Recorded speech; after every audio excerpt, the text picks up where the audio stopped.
I transmigrated into the story of a novel, and a fragment of memory surfaced in my mind. I had just secured a 20 billion yuan project, yet my CEO fiancé gave the credit to her boy toy.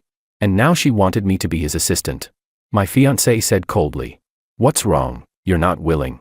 Do you even realize that your sour face is upsetting Makoto? I'm telling you, kneel down right now and apologize to Makoto, don't make things difficult for me." I looked around. All the company's executives were watching, gloating, but I stood up slowly, lit a cigarette, and let out a mocking laugh. Difficult? Then don't bother handling it at all. I grabbed the edge of the table with both hands, and flipped it over. Chapter 1. That night, at the celebration banquet, my CEO fiancé, Willow Lu, sat at the head of the table beside her recently returned crush, Makoto. She held up a wristwatch worth 5 million yuan and stood. This time, our Lu Corporation managed to secure the 20 billion North City project entirely thanks to Makoto's efforts. Here, I officially announce that the position of vice president of the group will be taken by Makoto. This watch, apart from the bonus, is an additional gift to him. When she finished, she personally placed the watch on Makoto's wrist. The whole room fell silent in astonishment. Everyone knew that it was me who had worked overtime for a month, drank until my stomach bled, and finally secured that project. Makoto was merely my assistant. And now President Lu gave all the credit to Makoto alone. But the senior executives present had been in the business world for years. They were all shrewd foxes. Their surprise lasted only a few seconds before they recovered. They quickly raised their glasses to toast Makoto, one after another. When they glanced my way, their eyes were full of disdain and mockery. Makoto is truly impressive, less than 3 months in the company and he's already landed such a major deal. Exactly. Makoto really deserves the title of overseas elite. What a bright future ahead. We'll be counting on your guidance, Vice President Makoto. In an instant, the private room filled with a festive, fawning atmosphere. Makoto, beaming with pride, clinked glasses with everyone in turn. From time to time, he shot me a provocative look. Willow Lu laughed and scolded playfully. "Oh come on, stop crowding around Makoto. At least give me, the president of Lu Corporation, a chance to express my gratitude too, right?"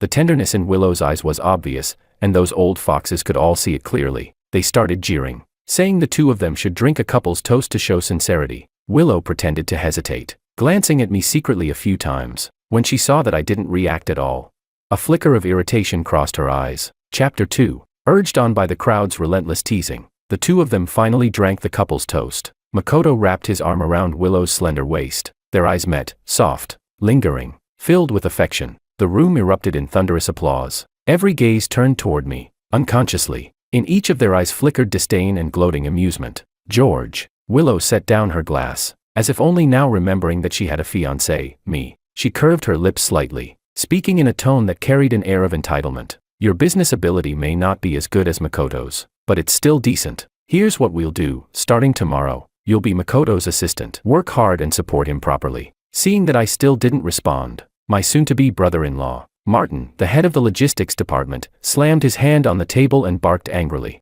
"George Su, what's with that dead face of yours? Who are you trying to impress?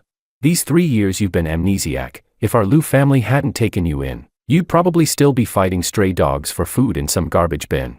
Truly pathetic and unpresentable." Willow's expression darkened further. "What's wrong? You're not willing. From the moment you walked in, you've had that rotten expression. Do you even realize that you're upsetting Makoto by acting like this? I'm telling you now, kneel down immediately and apologize to Makoto." It was only at that moment that I snapped out of the daze from having just transmigrated into this world. So, I'd become the amnesiac male supporting character. The original me wasn't even named George Su, but George Wang. He was the president and largest shareholder of the #1 conglomerate in City A, the Wang Group. Chapter 3. 3 years ago, due to a malfunction in his private jet, he was forced to parachute out. Although he survived, he lost his memory. He wandered aimlessly for days. By coincidence, he came across Willow racing her car in the suburbs, and she crashed badly. The car caught fire, and Willow was trapped inside. It was the original George who risked his life to pull her out. Barely a minute after the rescue, the sports car exploded violently. When Willow Lu learned that her savior had lost his memory, she took him home out of gratitude, because the jade pendant George wore had the character Su engraved on it. The Lu family began calling him George Su. George stayed with the Lu family for a while. At that time, the Lu family's company was in serious trouble, business was plummeting, and bankruptcy loomed. Willow was exhausted, unable to eat or sleep properly, constantly running herself ragged. As the heroine of the novel, Willow was Of course, stunningly beautiful, with a curvy, seductive figure. After living under the same roof for some time, George naturally developed feelings for her. Although much of his memory was gone, his keen business instincts and sharp commercial acumen remained intact. Late at night, he secretly revised several of Willow's business proposals. Soon after, the Liu Corporation began to recover from its downfall, and things started to improve. When the Liu family accidentally discovered that George was behind the turnaround, they were overjoyed, thrilled as if they had struck gold. The Liu patriarch, seeking to bind George to the family completely, abandoned all thought of helping him recover his true identity. He used his connections to give George a new identity and wanted him to marry into the Liu family, to serve them as their loyal workhorse for life. Though George was a business prodigy, he was also a complete simp. For the past 3 years, the original George had worked himself to the bone for Willow's approval, utterly devoted to the Liu family. Under his leadership, the Liu Corporation had grown rapidly. From a small, mediocre enterprise, it had risen to become the now prestigious Liu Group of City C. Willow had promised that if George could secure this 20 billion yuan deal, she would promote him to vice president of the group, and the two of them would marry immediately. To achieve that, the original George worked overtime for over a month, drinking with clients until he bled from the stomach, and finally signed the contract. But instead of keeping her word, Willow handed all the credit to her crush, Makoto. All of George's selfless dedication and submissive loyalty over the past 3 years had been repaid with the Liu family's naked betrayal and contempt. No one in the Liu family saw him as worthy. In the novel, this simp version of George still clung to hope for Willow Liu. In the end, when Makoto pretended to be sick, George, manipulated by Willow's emotional PUA, agreed to donate his kidney to save her lover. He died miserably on the operating table. Thinking of this, I was consumed with fury. The original one was a simp, but I'm not. You want to dig out my kidney? Let's see if the Liu family can withstand my wrath. Chapter 4. When Willow saw my face turn ugly, she grew even angrier. George, are you even listening? I'm telling you, kneel down right now and apologize to Makoto. Don't make this difficult for me. I stood up and scanned the room. All the company executives watched with gloating faces. I slowly lit a cigarette and scoffed. Difficult? Then don't bother trying. I grabbed the table with both hands and flipped it over. With a crash, dishes and drinks flew through the air. The scene instantly turned into a mess. Broken porcelain and glass. Soup and wine splashed everywhere. Willow's pristine white suit was stained. Seafood soup drenched her head. Everyone in the room, except for a handful including me, was splattered and looked utterly humiliated. The private room fell into a deathly silence. Everyone was stunned by my crazy outburst. Willow snapped back to reality and exploded with rage. George, are you insane? After a brief moment of shock, Makoto's eyes quickly lit up with wild delight. He clutched Willow's sleeve with a wronged look. Willow, it's all my fault. I shouldn't have taken this project. George must be jealous. Willow, why don't we just give the credit for this project to George? I don't care what happens to me. Willow, distressed, immediately pulled him in to comfort him. Makoto, you're so kind. How could it be your fault? It's all because George is narrow-minded. I really gave him too much face. She turned to look at me, her gaze dark as night. George, hurry up and kneel to apologize to Makoto, or don't expect me to forgive you. My brother-in-law Martin had only just wiped the caviar off his face. A vein bulged on his forehead as he grabbed a bottle of red wine and barreled toward me angrily. George, you coward, are you fucking asking for death? Heh. Before transmigrating, I was a national Sanda champion. Although the original was a simp, he'd been pampered for years and remained in excellent physical condition. Little Martin's scrawny build, did he really dare come at me? With a thud, the wine bottle smashed against my forearm and shattered. Wine and glass shards sprayed everywhere. The executives gasped and quickly scattered. A flash of excitement lit my eyes as I seized Martin by the throat. I slammed him down to the floor. Chapter 5. I grabbed an empty wine bottle and smashed it down on his head. Bang. Oh. The bottle shattered again. Shards flying everywhere. Martin's scream pierced through the entire private room. Blood gushed down his forehead. The once arrogant young master of the Liu family was now rolling on the floor, groaning like a dying dog. Ah, my head. Sis, help me. I'll kill him. Martin clutched his bleeding head, his eyes burning with venomous hatred. The room fell dead silent. Everyone was frozen in shock by the bloody scene before them. Those executives who'd been gloating earlier had gone pale as paper. Several female executives screamed in terror. Willow was completely stunned. She couldn't believe that the once submissive, compliant men before her had suddenly turned violent. George, how dare you? She shrieked and rushed toward me. I raised my hand and slapped her across the face. The sharp crack echoed throughout the room. Willow's head snapped to the side. The room was struck dumb again. Was this really the same simp who used to obey every word of President Liu? For the first time, panic and confusion flickered in Willow's eyes. She covered her reddened cheek, staring at me in disbelief, her voice trembling. You actually hit me. I slapped her again, this time on the other side of her face. Willow, if I hadn't saved you back then, the grass on your grave would already be 3 meters tall. For the past 3 years, I've given you everything, heart, soul, and effort. I even turned your nearly bankrupt family business into the corporation it is today. I kicked her in the knee, her legs buckled, and she fell straight to her knees. And how did you repay me? You treated me like a dog, calling when you pleased, dismissing me when you were bored. I worked myself to death to land that 20 billion project for you. And you turned around and gave all the credit to your boy toy. You dared to drink a couple's toast with him right in front of me. I slapped her across the face again, harder this time. Where's your shame? Ah. Willow Liu, the proud president of the Liu Corporation, was now on her knees, being slapped by the men she had always looked down on. Humiliation burned in her chest. She struggled to stand, but couldn't, and screamed hysterically, George, you've lost your mind. Forget the facts for a second. Wasn't all of this something you chose to do just to please me? You love me so much. Isn't it just because you were jealous seeing me drink with Makoto? Can't you be a little more generous? Chapter 6. Hey, of course. This was exactly the kind of cliché scene straight out of a girl's romance novel. I couldn't help but laugh, irritated by how absurd her words sounded. Be more mature, I mocked. I crouched down and grabbed her delicate, pale chin. Then, since you're already kneeling in front of me and taking the hits, why don't you be the one to act mature? Pretend nothing happened. All right. Just then, I felt a gust of wind rush toward me from behind. Instinctively, I dodged and kicked. Bam.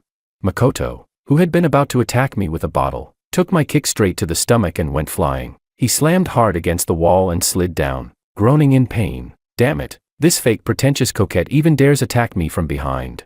I rushed toward him, grabbed his hair, and smashed his head against the wall again and again. In a women's novel world, logic doesn't work, only physical solutions do. Willow, seeing Makoto getting beaten up, went crazy. George, stop. You can hit me all you want, but if you dare lay a hand on Makoto, you'll pay for it. Call the police, quick, I want that bastard thrown in jail.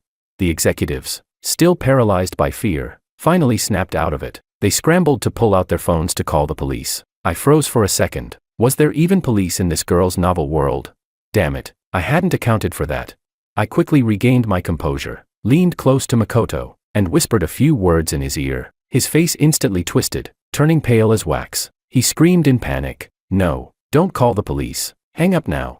Chapter 7. For a few seconds, everyone stood frozen. No one knew whether they should continue the call or not. Seeing that Makoto could behave properly, I decided to forgive him for now. Willow immediately ran to him, her eyes full of worry. Makoto, his face pale and contorted, spoke quickly. Willow, don't call the police. The company just secured this crucial contract. If word gets out and it affects the partnership, the losses for the group would be immeasurable. And besides, you and George are an engaged couple. If this gets to the media, the reputation of the Liu family. This Makoto really deserved his title as the protagonist. Quick-witted, clever, and smooth-tongued. And as expected, his reasoning deeply moved Willow. Tears welled up in her eyes. Makoto, you're so kind. Even in this condition, you're still thinking about the company and the Liu family. I didn't bother exposing him. That Makoto was a venomous snake, and I planned to use him against the Lius. Before leaving, I gave Makoto one last kick. Then I turned and walked toward the door. Willow, furious, stood up shouting, George, what do you think you're doing? If you walk out of this room, don't ever come back. I'm warning you, if you don't kneel right now and apologize to me and Makoto, I'll never forgive you. I tilted my head slightly and gave her a mocking look. Oh, really? Then it's over. Willow, unless you kneel now and beg me, maybe I'll consider it. Willow exploded with rage, clenching her fists so tightly her knuckles cracked. I no longer felt like dealing with her powerless fury. I strode out of the hall with firm steps. No one dared stop me. The crowd backed away a few steps, their eyes filled with fear. George, you bastard, Willow shouted behind me. You're nothing but a dog of the Liu family. Do you really think you can survive without us? I didn't stop or even glance back. According to the original story, the Wang Corporation was still powerful under the leadership of its vice president, Anna. I didn't return immediately to the Wang Group headquarters. First, I went to the police station to retrieve my ID. Then to the bank to reactivate my card. Seeing that long string of zeros in my account filled me with a sense of security, I took the first flight to a small island in the South Pacific. After all, having just regained my fortune, the first thing to do was to relax a little. Chapter 8. I lay back on the beach chair, gazing at the turquoise sea and the endless blue sky, sipping a glass of rich red wine, watching the beach full of bikinis, and feeling two stunning young models massaging my legs. Now this was the ultimate pleasure of the rich.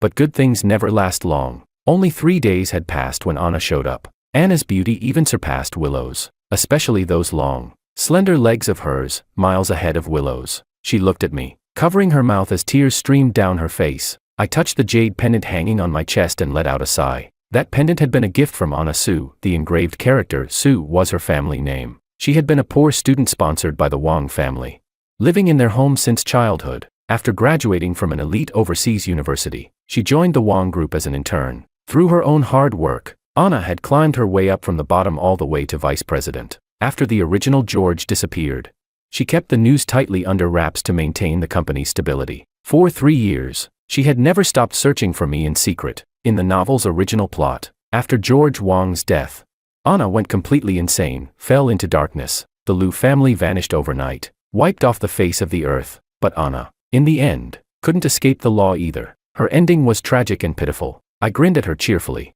Anna, long time no see. Suddenly, she lost control of her emotions and threw herself at me. Her fists, carrying a faint fragrance, rained down on my chest like a storm. George Wang, you bastard. Do you have any idea what these 3 years have been like for me? You disappeared for 3 whole years. Do you know how hard it's been for me to keep the board under control? Do you know how worried I was about you? I thought you were dead, and yet I had to pretend every day like nothing had happened.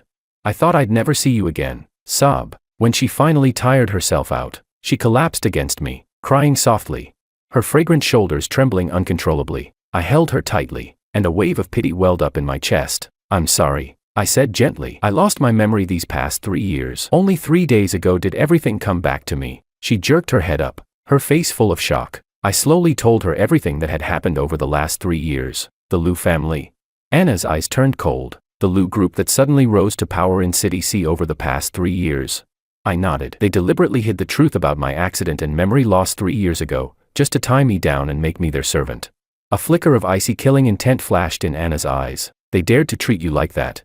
Don't rush to act, I said, patting her hand reassuringly. I have my own plan. The Liu family will pay for what they've done. Chapter 9. The next day, Anna and I flew back to Cydia together. I convened a board meeting immediately. The shareholders who had been celebrating my presumed death were now ashen with shock. They glanced at one another. Then, forcing their courage, some of them stood up to challenge me. They accused me of being absent for 3 years and claimed it was an extremely irresponsible act toward the group. They even arrogantly demanded that I resign to take responsibility. These fake people in this ridiculous world still needed physical measures to be subdued. I grabbed the ringleader by the throat and squeezed hard. With one hand I lifted him off his feet. I didn't let go until he was nearly about to faint. He dropped to his knees, his face flushed crimson, clutching his neck with both hands. He hacked and coughed, his eyes full of terror. He didn't dare open his mouth again. With a loud thunk, I drove a dagger deep into the office desk, narrowing my eyes as I scanned the room. Who the hell else has an objection? Step forward now. The other shareholders were cowed by my ruthless display. One by one they met my gaze and involuntarily bowed their heads. Seeing these troublemakers become obedient and restrained, Anna couldn't help but cast me a look of admiration. These past 3 years they had tormented her countless times. Many times after meetings she had snuck away to wipe her tears. Who would have thought that on the very first day of my return I would crush them so utterly that they couldn't lift their heads? I then issued my first strategic order. The Wang group would immediately advance into City C.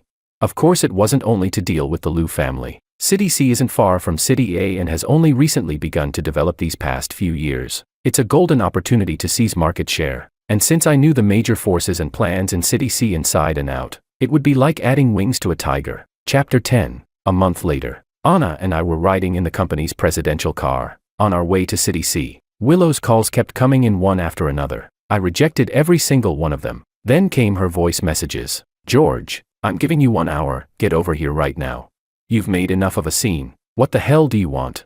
If you come back now and apologize to Makoto, I can pretend nothing ever happened. Otherwise, don't even think about me forgiving you. I cursed under my breath, called her an idiot, then rolled down the car window and threw the phone out. My old number had already been reinstated. The identity of George Su was no longer needed. Anna held onto my arm and spoke softly. George, I've already had people look into what's going on inside the Lu Group. That fool Makoto is a total amateur, he doesn't understand anything. Since he became vice president, he's lost several major projects. In just over a month, the Lu Group's performance has already started dropping sharply. Makoto blames everyone else for the problems and spends every day raging in the company, firing several of the truly competent people. At this rate, we won't even have to do anything, the Lu Group will destroy itself soon enough. The chaos in the Lu Group didn't surprise me in the slightest. Willow, that hopeless love-brained woman, handed control of the company to a con artist. It would be a miracle if the company didn't collapse. Anna continued. Willow's only trying to reach you now because she's really desperate. Her eyes, bright as starlight, locked onto mine. George, don't tell me you still have feelings for her. I pinched her soft cheeks and gave them a playful tug. What are you thinking? Silly girl. Ow, that hurts. Anna pouted and slapped my hand away. Though a sweet smile spread across her face, I just got a little worried. That's all. You did spend 3 years with her. Thinking of the original George's 3 years of simping made my face burn with embarrassment. Nonsense. My brain must have been broken back then. All right. Don't bring that up ever again. Anna covered her mouth and giggled. I leaned in and planted a kiss on her flawless cheek. Besides, my Anna's prettier than she is, and you've got a better body too, with you by my side. How could I ever look at another woman? Anna's delicate face instantly flushed red. She nestled into my chest, too shy to lift her head. After a long silence, she whispered, George, yeah. Promise me, you'll never leave me again. Okay. I touched her soft, tear-streaked face and found she was crying again. Holding her tightly, I spoke a single word with all my strength. Okay. Chapter 11. Just as Anna and I checked into the Delian Grand Hotel in City C, we unexpectedly ran into Willow, who was there hosting a dinner for business partners. She suddenly called out to me from behind, her voice trembling with suppressed anger. George, stop right there. I told Anna to go ahead and take the elevator first. Then I turned around and looked at Willow with a cold, detached expression. Willow glared at me, her whole body shaking with rage. Just moments ago, she had seen me behaving intimately with a woman. She hadn't seen the woman's face clearly. But that figure, hotter than her own, was enough to ignite the fury she'd been holding back. George, you bastard, you don't answer my calls, you ignore my messages. And now you're walking into a hotel with another woman. Do you have any shame? Tell me right now, who is that woman? Have you been staying with that fox spirit these past few days? Watching her lose control like that, I couldn't help but curl my lips into a smirk. Miss Lu, I said coolly, have you forgotten that there's nothing between us anymore? Then, as if suddenly remembering something, I changed my tone. Even if there were something between us, why is it that only you're allowed to have an old flame? But I'm not. As expected, when your heart is filthy, everything you see looks filthy too. That last line was one she herself had once thrown at me. The night Makoto returned to the country, Willow had hosted a welcome party for him. The original George had gone to pick her up, only to catch the two of them hugging at the bar entrance. He'd stormed up to confront her, furious, but Willow had looked annoyed and impatient. George, there's nothing between me and Makoto. If there really were, would I still be engaged to you? As expected, when your heart is filthy, everything you see looks filthy too. Now, I returned those exact same words to her, word for word. Willow froze for a moment, then let out a laugh. George, you really are something. You loved me so much, and now you found a woman just to put on a show. You're just trying to make me jealous, aren't you? Hoping I'll pay more attention to you. Heh. Let me tell you, your little tricks don't work on me. All this time you've been avoiding the company. Trying to prove that the Lu Group can't survive without you. Trying to see me fail and laugh at me. George, you really are vicious. Yes, fine, I admit it, without you. The Lu Group has had some trouble this past month, but you probably don't know yet, do you? The top company in City A, the Wang Group, is expanding into City C. As long as our Lu Group secures a contract with the Wang Group, we'll rise straight to the top. If you apologize to Makoto right now and obediently come back to work as his assistant, it's still not too late. Otherwise, the Lu Group will soon be far beyond your reach. And when that day comes, even if you kneel and beg me, I won't give you so much as a single glance. Just then, her phone started ringing loudly. I could tell right away, it was the custom ringtone she'd set for Makoto. She answered it, and her expression instantly changed. What, your kidneys hurt? Wait there, I'll be right over. She hung up and hurried off, completely forgetting I even existed. Heh, so even after I'm gone, Makoto still won't give up. Still scheming to get at my kidney. His good days were almost over. Once Willow left, I turned to my assistant, who was standing nearby, and gave a calm order. Hire a private investigator. I want every move Willow and Makoto make watched closely. The assistant nodded quickly and rushed off to make the arrangements. Chapter 12. Why stay in a hotel when a big villa is so much more comfortable? The next day I had my assistant arrange the purchase of a top-tier estate. The assistant told me that Willow had been hanging around the Dalian Grand Hotel these past few days trying to track my whereabouts. But that hotel was a Wong Group property. There was no way anyone there would leak information to her. A week later, the Wong Group's 10 billion project went up for public tender at the Dalian Hotel. Anna and the company executives had gone to the venue early to set things up. I arrived shortly after with my assistant and bodyguards. To my surprise, at the hotel entrance we bumped into the Lu party. Willow looked very pretty, her makeup immaculate. Makoto and Martin were at her side, dressed in bespoke suits and carrying themselves with arrogant airs. When they saw me, Martin froze for a moment, then sneered, "George, what are you doing here?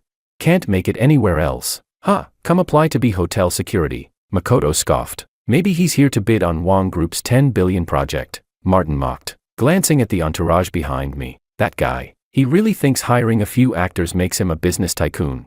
He's nothing but a waste our Lu family coddled. What right does he have to compete for Wong's projects?" I loosened up, my joints popping with a crack. I gave those two idiots a half smile, half smirk.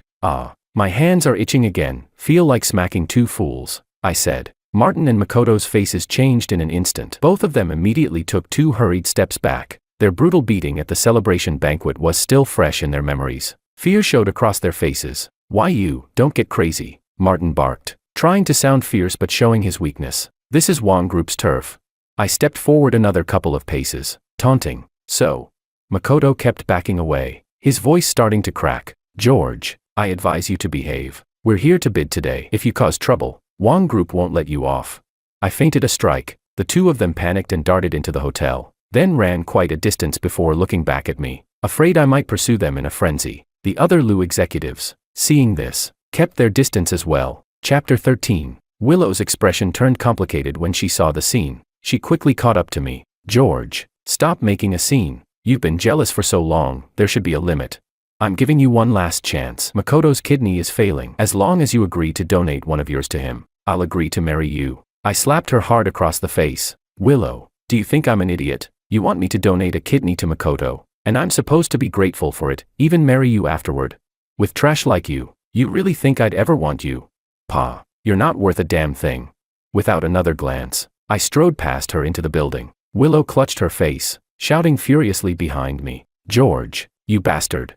Even now, you're still playing hard to get with me. I'm telling you, you're finished. When I win Wong Group's 10 billion project, I'll make you kneel before me and beg." Chapter 14. The bidding conference was packed to the brim. All of City C's business elites were waiting in eager anticipation. After all, the Wong Group, the #1 conglomerate in City A, was far beyond their reach. Up to now, it had always been Vice President Anna who represented the company in public. But this time, rumors had spread that the mysterious largest shareholder of Wong Group, the company's president, George Wong himself, would make a public appearance. The news had caused quite a stir. The Lu Group's executives sat in the audience looking full of confidence. In recent years, their company had risen rapidly. Many of their operations overlapped with the Wong Group's. Across all of City C, the Lu Group was considered the most likely candidate to win the bid. Many attendees cast them admiring glances. Then I entered, flanked by the senior executives of the Wong Group. Vice President Anna, like a gentle wife, stood half a step behind me at my side. We didn't have many people with us, but the aura we carried, it was overwhelming. Like an army of 10,000, the crowd froze in shock, then erupted into an uproar. Many recognized me immediately. Wasn't I that ex-fiancé from the Lu family, that almost son-in-law? How was this possible? How could he be the legendary president of the Wong Group, George Wong? The entire Lu delegation was dumbfounded. Willow screamed and jumped to her feet. "No way. How could you possibly be George Wong? You're just my simp. How could you ever be the president of the Wong Group?" The moment those words left her mouth, every Wong Group executive's expression darkened. Anna's face turned cold instantly. She grabbed the microphone and snapped sharply, "Miss Lu, if you dare speak disrespectfully to the president of Wong Group again, I'll have security throw every single one of you out right now." The other executives glared at the Lu delegation with open hostility. The threat was clear. Willow was completely cowed by Anna's authority, her face turning pale, then flushed, then pale again. Only now did she finally understand. She had never imagined that before I lost my memory, I had been a business titan, the president of the Wong Group, George Wong. Makoto and Martin sat frozen. Dumbstruck, their minds blank, the rest of the Lu team exchanged horrified looks, their faces all equally grim. Chapter 15. The bidding results came out, no surprise. The Lu group didn't win. Willow instantly exploded. She shot to her feet, glaring at me, and shouted, "George, this isn't fair. You're just taking personal revenge." "Fine, I admit it, I was wrong. I shouldn't have treated you that way. But are you really going to just stand there and watch the Lu group collapse?" I looked at the Lu delegation with open mockery. My cold, emotionless voice echoed across the entire hall. "Heh, and what if I am taking personal revenge? What if I do want to watch your Lu family crumble back into the dirt, so what?" The whole audience erupted again. Arrogant. Utterly arrogant. But George Wang had the right to be arrogant. Now, everyone in the room looked at the Lu team with gloating amusement. The Lu executives were furious but didn't dare say a word. Seeing their unwilling faces, I snatched up their proposal and threw it to the floor like garbage. "Willow, this is the Lu group's so-called bid proposal. All the data in here is copied straight off the internet, the content's bland and unoriginal. You really thought this trash could win the bid? Keep dreaming. What a joke." Willow picked up the fallen document and flipped through it. Back then, I had always been the one writing the company's proposals. Willow had only ever been a half-trained amateur, she'd never noticed the flaws before. Now that I'd pointed it out, the truth hit her like a slap. Her face turned pale, her fingers gripping the papers so tightly they turned white. She glared at Makoto, teeth clenched. "Makoto, this is the proposal you wrote? This is what you called foolproof?" Makoto, feeling the weight of everyone's eyes on him, flushed scarlet. He stammered, unable to speak. I didn't bother watching their dogfight. With a wave of my hand, I ordered security to throw them out. Willow's sobbing voice echoed behind her as she was dragged away. "George, I know I was wrong. You can't do this to me." Chapter 16. In the days that followed, the Lu group's downfall became unstoppable. Their performance plummeted like a cliff collapse. Stock after stock hit the limit down. The company was now facing the risk of being delisted entirely. This crisis was far worse than the one 3 years ago. Those who had once rushed to curry favor with me, the Wang group, were now mercilessly kicking the Lu family while they were down. Without the slightest hesitation, Willow was losing her mind, completely clueless about what to do. Old Master Lu was so enraged that he ended up hospitalized. Willow had been chasing me everywhere. She'd blocked my path at the Wang Group's City C branch for half a month. And when she found out I'd returned to City A, she stood outside the Wang Group headquarters for more than a week. That day, just as I stepped out of the Wang building, Willow suddenly dropped to her knees with a thud. George Wang, I was wrong. Please save me, save my Lu family. Our company is finished, I don't know what else to do. It's all my fault. As long as you're willing to help me, I'll do anything. George, I'm still clean. I never let Makoto touch me. Please, give me another chance. I looked down at her coldly from above. Her hair was a mess, her eyes sunken, her whole face haggard. The arrogance she once wore so proudly was long gone. Willow, you still have the nerve to ask me for help? I worked myself to the bone for your Lu family for 3 years, and what did I get in return? You wanted me to be your pretty boy's assistant. Tell me, what were you thinking? Your Lu family's going down, why don't you beg Makoto to save you? Why come to me? Willow shook her head desperately, tears streaming down her face. I was wrong. George, I'm sorry. Makoto, he's a bastard. He ran off with all of the Lu Group's liquid assets. Her eyes were full of regret, and she sobbed so hard she could barely breathe. But I asked her an entirely unexpected question. Willow, do you still remember Cameron? The men you and Makoto framed and sent to prison. Chapter 17. In this story, Willow, Makoto, and Cameron had once been classmates. Willow was a spoiled rich girl, a pampered heiress. Makoto was the notorious school bully, and Cameron was just a poor student they both tormented for fun. Where there is oppression, there is resistance. One day, when Cameron was once again forced to kneel and slap himself, he finally snapped and fought back, injuring Makoto in the process. The result? The breakfast stall run by his single mother, who had raised him alone, was smashed to pieces by hired thugs. Every time she tried to reopen, it was destroyed again. Then, Makoto and Willow joined hands to frame Cameron for theft, and he was thrown into prison. During that time, Cameron's mother went everywhere begging for help. No one was willing to lift a finger. She became increasingly unstable, but still forced herself to keep working the breakfast stall, trying to scrape together enough money for an appeal. When the stall was destroyed once more, she completely lost hope. Cameron's mother ran straight into the street, and was struck by a speeding truck, killed instantly. Makoto's parents, realizing the disaster their son had caused, immediately sent him overseas. When I mentioned Cameron's name, Willow's sobs stopped abruptly. Her face went ghostly pale, her eyes darting nervously. How do you know about Cameron? I didn't answer her. Instead, I threw a stack of photos right into her face. Take a good look. Willow, Makoto went missing abroad 6 months ago. These photos were taken by the foreign police. They've confirmed that Makoto was murdered 6 months ago. Willow's mind went blank. It felt like her skull had exploded. No, impossible. Her scream echoed through the air, her eyes wide with terror. If Makoto's dead, then the one who's been with me all these months, who is he? I let out a cold, cutting laugh. Who do you think? Do you know what I said at the celebration party that made Makoto panic and yell not to call the police? I just said one word, Cameron. After killing Makoto, Cameron had undergone extensive plastic surgery to become his double, all for the sake of vengeance. Willow looked utterly drained. As though all the strength had been sucked from her body, she collapsed to the floor, trembling, her eyes filled with horror and disbelief. So, all this time, her voice quivered so much she could barely form the words. I've been with a murderer. And I let my Liu family fall to ruin for a murderer. Chapter 18. I let out a mocking laugh and continued coldly. Oh, it's far from over. The overseas police also discovered that Makoto's killer was a professional hitman. You said Cameron ran off with all of your Liu group's liquid assets.